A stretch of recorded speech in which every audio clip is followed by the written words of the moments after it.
Hello, and if this is your first time here, welcome to Mountain Man Projects. And if you're a returning subscriber, welcome back. In this video, we're going to talk about some of the challenges I'm facing in the wintertime trying to fill up my freshwater tank. And yes, admittedly, some of this is my fault. So let me just start by saying this is not a how-to project video. This is maybe a how not to, but I think it's important to show the challenges and the things that I'm learning along the way. And one of the things that may strike you as I'm doing this, as I'm going through this process, is that it would be easier if I just went out to the store and bought the right stuff, right? But you have to remember, I'm on the side of a mountain. I'm a very long way from any retail stores. And so it's incumbent upon me to use what resources I have to try and make things work.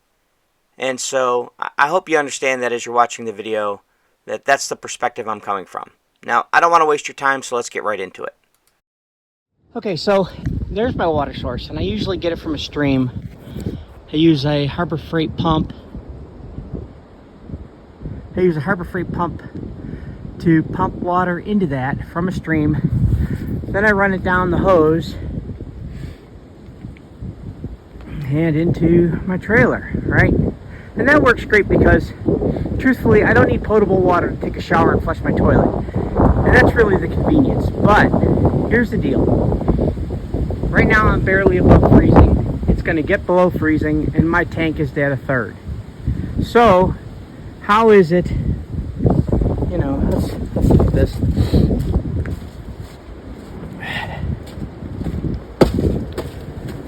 I still got several days of cold weather coming, and looking at my fresh water, yeah, it's down to a third. Okay, so the goal here now to identify the problem. I had a hose that was working, but it broke. And I'll show you that here in a second.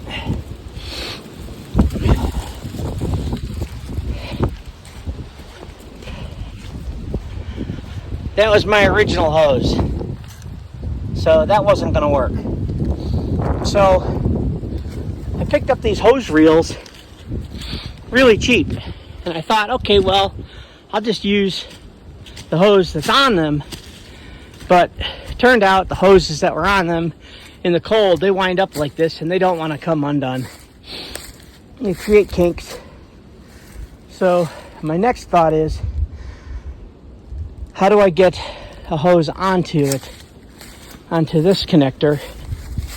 And this hose right here had a little pipe clamp and this fitting. Well, that fitting's a little big for that hose, so I'm going to use my Bernzomatic torch to soften the hose and try and use that to put it back together. All right, so here we go. Holding this one-handed. Let's try and heat this hose up and take out some of this tension.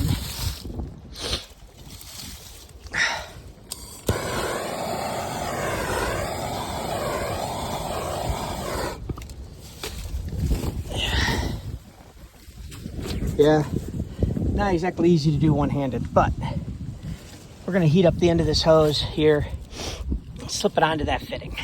This hole is much smaller than that pipe. So what I'm doing is I'm taking the end of the screwdriver and I'm wedging it in to here as I'm heating it so I can open it enough to make it slip over that fitting. It turned out using the end of these pliers was a better tool for opening up the end of that hose once heated. After a few tries, I was able to get the hose connected. Okay, I got some slow water flow and I got some leaking, right? So let's see what it looks like. Yeah, we got water flow. It's slow, but it's there. Okay, so what I'm thinking is I probably got ice in the hose. And that would make sense because it's been out here, it's been frozen. I'm going to look again for kinks, because clearly something's going on. I got more water leaking up here, it looks like, than I got coming out the hose. And while I do want to empty this tank, I don't want to empty it here on the ground. So let's see what we got going on. I had to tighten this fitting here. Now I'm not leaking there. I'm going to heat the hose up a little bit with that torch and see if I can't fix what I'm binding. I'm clamped again here. I got this pinch here again. I'm thinking this is slowing me down.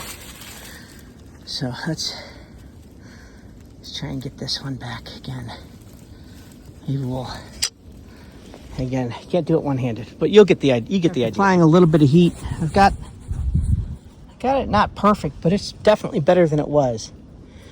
And with it getting colder, again, especially with that cold water flowing through it, I think it'll hold now. And maybe not be so likely to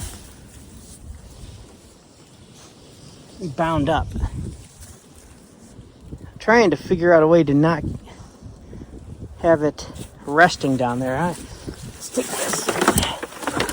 this cart, put it here, keep it elevated a little bit.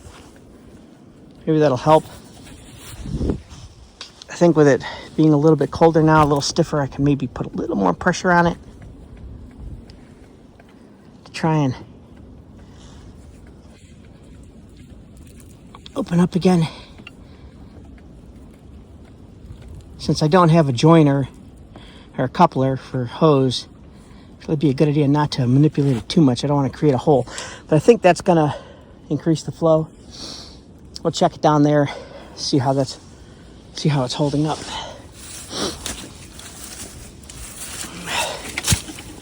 Yeah, I'm not a MacGyver, but being out here by myself, you got to figure out ways to make things work, right? I mean, that just goes without saying. And I've got straight hose now. Should have some good water flow.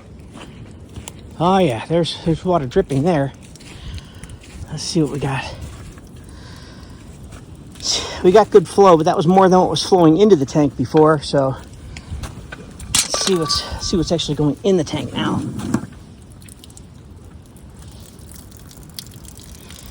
About half and half. So I got to figure out what's going on here. Yeah, that did it. That solved the problem.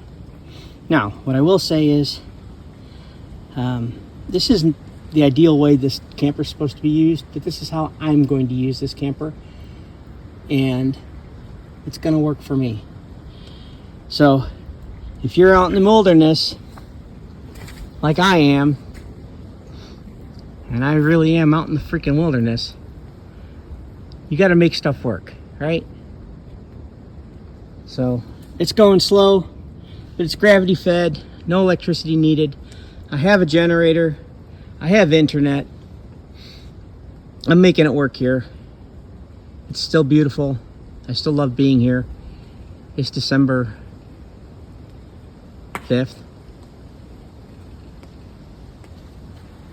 It's probably 30 degrees if I'm lucky. Temperature's supposed to drop today. At some point I do want to build a water tower and stick that sucker up there and pump water up so that my pressure's higher, but we're not there yet. And maybe put the camper up there so that the view is of those mountains. We're getting there. All right. Now, working by myself, I have a couple of rules for being on the land, and one of them is that I don't waste time. I don't walk across the land empty-handed, and I don't stand around and wait for something while I can be productive doing other things. So while the tank was filling, even though it was filling slow, I decided to go out and get this debris and get the fire going so that I was getting rid of debris and using my time wisely. Well, that might have been a problem. Okay, so while I was messing with the fire, thinking that my water was filling slow, I drained my tank. And my excess water is now running down the mountain. So, what does that mean? Well, basically it means that all my fresh water is now running down the hill, because once it overflows, drains onto the ground right there, and that's the end of that. So